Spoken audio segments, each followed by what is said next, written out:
Ihana Tawara, which is Finnish for lovely stuff. Now you're probably thinking, oh, why the Dickens is Mr. Analog speaking in Finnish? Well, that is because today he is going to be talking about one of his favourite Finnish bands of all time. So that's what he's going to be doing, and that's why he greeted you in the Finnish language, probably totally incorrectly, but you're probably already thinking, why is he talking about himself in the third person? And I can't answer that question. So this one's going to be a fast and furious little episode because they don't have that many records, but I've sort of got a few anecdotes about Hanoi Rocks, because when I was about it was about 1983, so how old was I? 15, something like that. And now I've talked about Tommy Vance, haven't I? Tommy Vance, the Friday rock show was one of the sort of first ways I got into the old heavy metal and everything. But there was another way that I haven't mentioned yet, and that was a magazine called Kerrang. Kerrang magazine. That was a crazy magazine. It was an all heavy metal magazine, full colour. I think it came out weekly, which is it's crazy to think about that now, isn't it? Sort of a weekly all heavy metal magazine. And I was a subscriber. I used to get it sort of delivered to my house, and used to get really excited and sort of run downstairs and sort of see who was in the magazine that week and everything. I think AC/DC, that great picture of Angus Young, was the very first Kerrang, and I bought that. I wish I had it now. Stupid, isn't it? I sort of moved around so much when I was sort of growing up that I got rid of a lot of stuff. But anyway, what I wanted to say was I think that was the first time I read about Hanoi Rocks, and because I was sort of already had been into heavy metal for about 3 or 4 years maybe at that time, I was starting to get into punk and hardcore and anarcho-punk and this, that and the other. So when I sort of read about Hanoi Rocks, and I wonder it was maybe Jeff Barton or someone like that was sort of talking about Hanoi Rocks. Maybe he was sort of reviewing a gig that they'd done in London or something like that. I was like, oh, sounds like the band for me. And so it sort of lodged in my brain, and maybe a bit later I was in a record shop, high street record shop, just a normal run-of-the-mill record shop, and I sort of saw this record, Back to Mystery City, and I was very excited, and I don't remember if I could buy it. I don't know if I had any money on that day, but I went back and I bought it, and I was a little bit obsessed. I don't think that's too strong of a word to use. I was a bit obsessed with the two lads on the cover here. Of course, I'm talking about Matti Make Fagaholm and Antti Hulko, of course better known as Michael Monroe and Andy McCoy. And I was a bit confused, wasn't I, when I was sort of boy, because I was sort of like, well, this band is from Finland. Why is he called Michael Monroe? That isn't a Finnish name. Why is he called Andy McCoy? It doesn't sound very Finnish, and of course they're not the real names, are they? Obviously it's a sort of Nasty Suicide wasn't his real name, and Analog Violence or Analog Love is not my real name. Anyway, to get back to the point, I sort of thought these two blokes were sort of the coolest blokes, the coolest dudes on the block, and sort of 15, 16-year-old me had the sort of stupid idea that I could somehow try and look like that. And so I went out and I bought myself a pair of blue suede shoes, sort of like Elvis used to wear. And I don't have those shoes anymore, but I have these shoes. They're a pair of black leather shoes, but same style, rock and roll shoes. And I still wear these sometimes, and sort of people do sort of look at me a little bit funny, but I don't care. I think I love these shoes. These come from England, but they're not blue, they're not suede, they're sort of black leather. But yeah, I think they call them Brothel Creepers, don't they? I wonder if you're allowed to say that these days. That's what we used to call them. But rock and roll shoes. So I bought a pair of these, and used to wear them around the town. And I got myself a bootlace tie like this, because old Andy had one on. His is a lot better than this one. This is sort of a Japanese style one, I suppose. It's sort of the old men in the sort of standing bars wear these. But I've got one now, haven't I? So I'm sort of I'm sort of regressing. I'm sort of having a bit of a midlife crisis. I don't know what's going on. But so I had one of these, my big blue suede shoes, and I sort of had a bit of a hat, sort of a bit like this one, which in those days I thought was a rock and roll hat. But again, now all the old sort of 80-year-old blokes here in Osaka in the sort of standing bars, they all wear hats like this. So I fit in quite well. I fit in quite well with all the old blokes with me sort of me sort of red straw hat and me bootlace tie. I sort of fit right in. Shoes, not so much, but 2 out of 3 ain't bad, as Mr. Meatloaf has educated us quite nicely there. But anyway, let's get into the records. There's not many because they have quite a short discography, don't they? But anyway, the first record I bought by Hanoi Rocks, as I said, was this one, Back to Mystery City. And I love this record. It's sort of one of those records that I love the back picture as well. It's sort of like they're always sort of looking so cool. I was sort of a bit jealous. I still am, really. And it's one of those records that sort of the melodies and everything, they sort of don't quite hit you on the first, second or third listens, but sort of once they do, I mean, it's just sort of a sort of quite a deep record. It's got a lot going on under the surface. It's not sort of a straightforward rock and roll record, especially sort of that song Mental Beat and Tooting Bec Records sort of got all these sort of weird sort of background noises and this, that and the other going on. There's sort of always something interesting going on in the background. It's sort of never quite straightforward. It's a bit of sort of an off-kilter weird record. So I love this record and I love it now.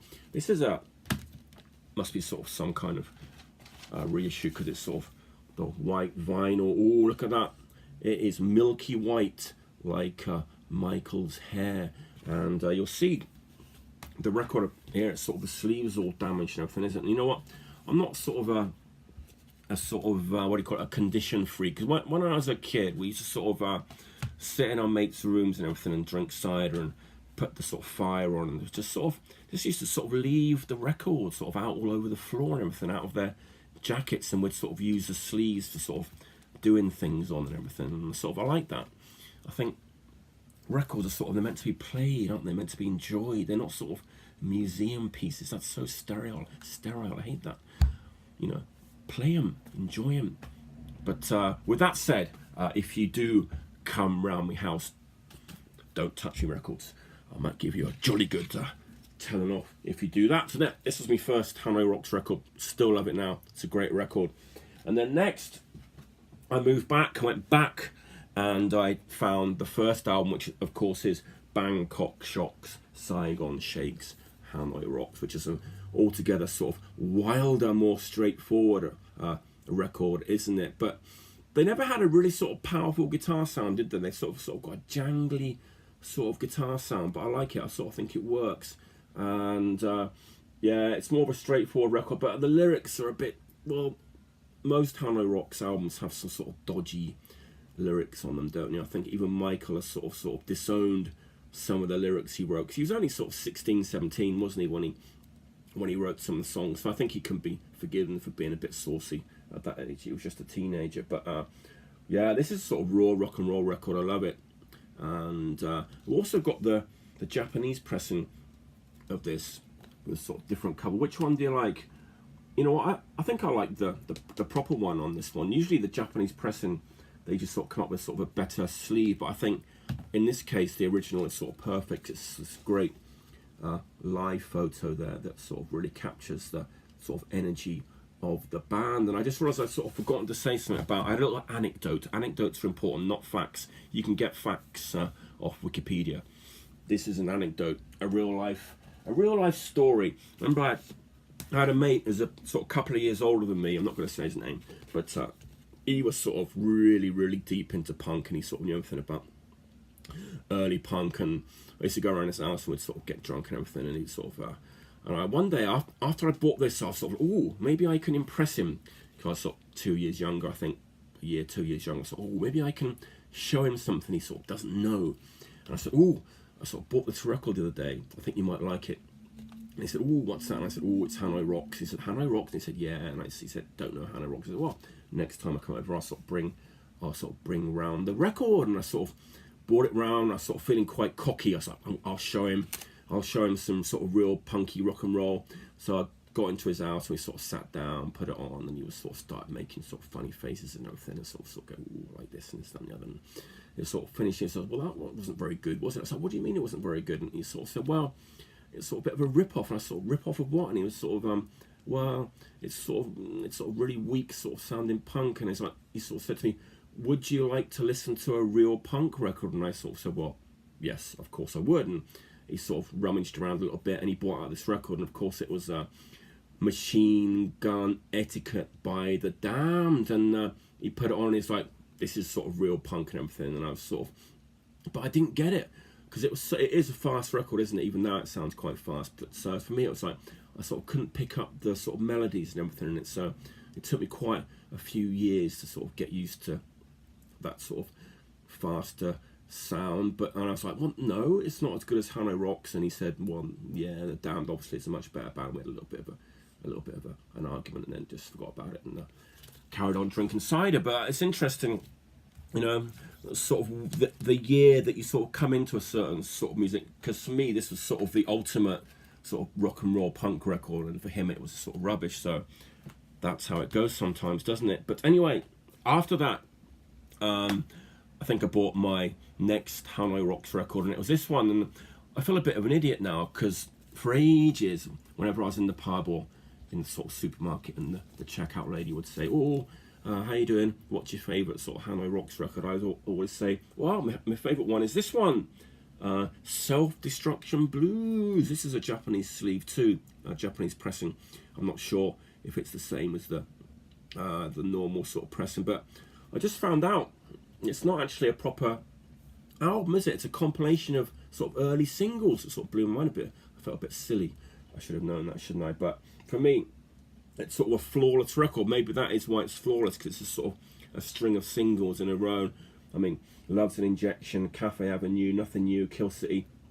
Just one great song after another. And of course, it finishes up with Dead by Christmas, one of the best Christmas songs of all time. Bit dark though, isn't it? Lyrics are sort of a bit dark, but the song is quite peppy, and even though it has that sort of dark lyrical content. But I'm going to be a bit cheeky and cheat and sort of declare that this is still my favourite Hanoi Rocks album, even though it's just sort of a collection of singles. Lovely stuff. Ihana Tavara, as they say in Helsinki.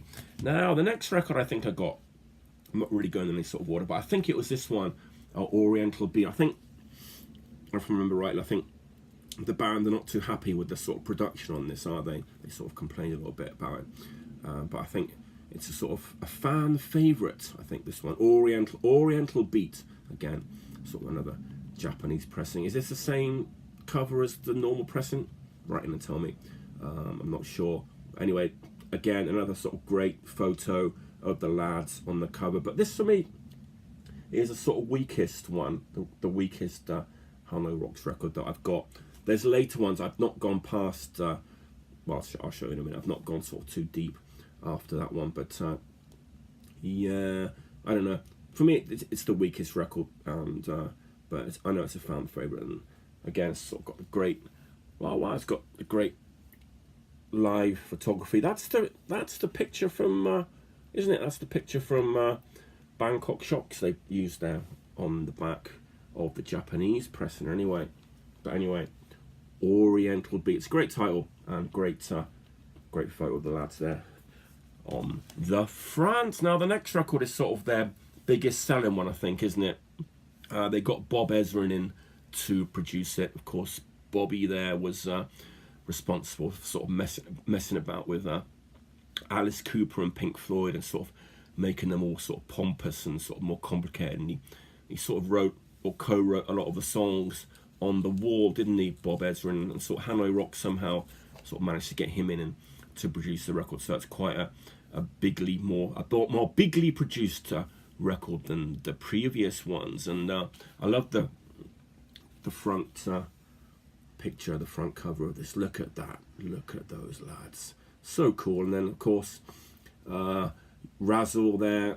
Poor old Razzle, killed by a drunk driver from a famous band, a rich famous band. I think we all know who we're talking about. And not only that, there's that sort of thing too. But, you know, there's a song, Underwater World, great song. And in Underwater World, Michael said, "Welcome to the jungle." And, well, another sort of diminutive American chap with a sort of whiny, annoying voice, and his famous billionaire band used that line, didn't they? And I wonder if they sort of ever gave Michael and Razzle and Nasty any money. I hope so. But that's great records, sort of their most commercial record, and their biggest selling record in their entire career. I think, I didn't check it. I'm not here to sort of dole out facts, am I? I'm sort of here to just sort of talk about the music and hopefully sort of throw in a funny or interesting anecdote every now and again. Now, it's the last one. It's good. It's small pie. It's good that it's short, because the last two I did sort of go on a bit, didn't I, about Motorhead and Kate Bush. So sorry about that. So let's just finish up by looking at this great double live record recorded at the legendary Marquee in London. Yeah, double live record. All Those Wasted Years. Great title. And you can probably tell by the front cover, these are sort of taken from video stills, aren't they? Because there's a sort of live video that goes along with it. But I like this record, but I have sort of one tiny complaint, is that they sort of finished the side D with 3 sort of cover versions, and I don't think the sort of Hanoi Rocks songs are so good that they don't sort of need to do cover versions. They did sort of Alice Cooper, Under My Wheels, Iggy Pop, Stooges, I Feel Alright, and Train Kept a Rolling. Not sure who wrote or who did Train Kept a Rolling All Night Long. Motorhead did a version of that too, didn't they? That's quite a popular song to cover. But anyway, it's a good live record by the lads there, recorded in London all those years ago, and all those wasted years. And that endeth this episode where I've sort of talked about Hanoi Rocks. I still think they are underrated. I do hate that word underrated, because what does it really mean? But I do think they sort of should have been a bit bigger than they were. But apparently they've sold 10 million records in their career. And sort of Michael's had a good solo career. And his band Demolition 23, they're a good band too. I don't have any of their records. I've got a CD, I think, back there. But yeah, I think they should have been a little bit bigger. But what do you do? Never mind. Great band. One of the best sort of rock and roll bands of all time, in my opinion. So next time, I'm not sure what I'm going to do. I'll have a little think about it this week. If you've got any suggestions, let me know. So until next time, stay healthy and stay clean.